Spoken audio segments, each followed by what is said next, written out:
Mark 6, 1-13. Jesus came to his hometown and his disciples followed him. On the Sabbath he began to teach in the synagogue, and many who heard it were astounded. They said, "Where did this man get all this? What is this wisdom that has been given to him? What deeds of power are being done by his hands? Is not this the carpenter, the son of Mary, and the brother of James and Joseph and Judas and Simon, and are not his sisters here with us?" And they took offence at him. Then Jesus said to them, "Prophets are not without honour except in their hometown and among their own kin and in their own house." And he could do no deed of power there, except that he laid his hands on a few sick people and cured them. And he was amazed at their unbelief. Then he went about among the villages teaching.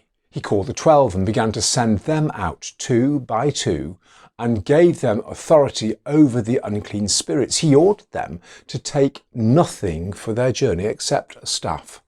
No bread, no bag, no money in their belts, but to wear sandals and not to put on 2 tunics. He said to them, "Wherever you enter a house, stay there until you leave the place. If any place will not welcome you and they refuse to hear you, as you leave, shake off the dust that is on your feet as a testimony against them." So they went out and proclaimed that all should repent. They cast out many demons and anointed with oil many who were sick and cured them.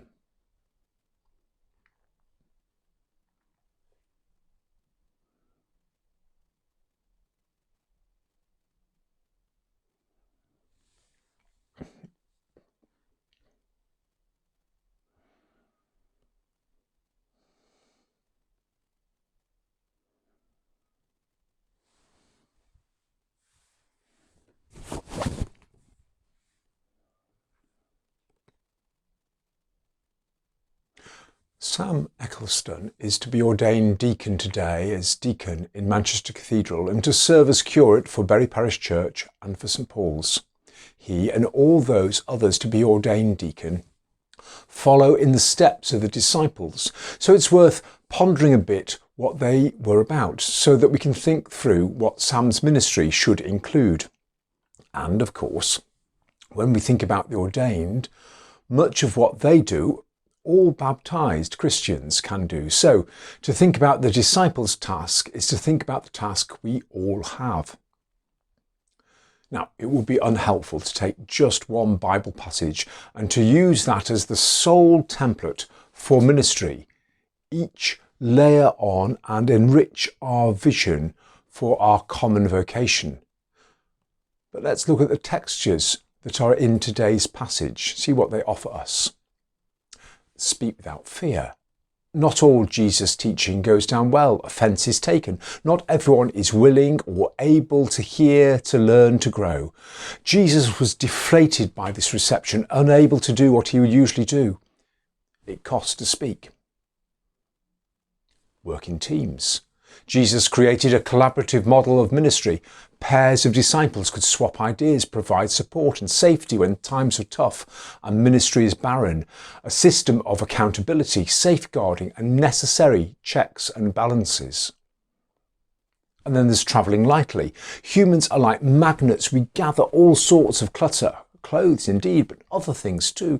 Preconceived ideas, prejudices, joy-denying habits, love-draining memories, sin. Learn to edit, says Jesus. Learn to put down, to hand over to God all those things we no longer require. Shake the dust. It won't all go well. There will be false dawns and wrong moves. It's okay to move on. We don't have to carry with us all our failures. Heal. Help address the demons of our day. Sadness, discouragement, loneliness, helplessness, hopelessness, chronic anxiety, addiction. It's not a full list for Sam or for any of us, but it's not a bad start either. I think it is definitely time to pray for the gift of grace so that we can all engage in ministry in the Lord's name.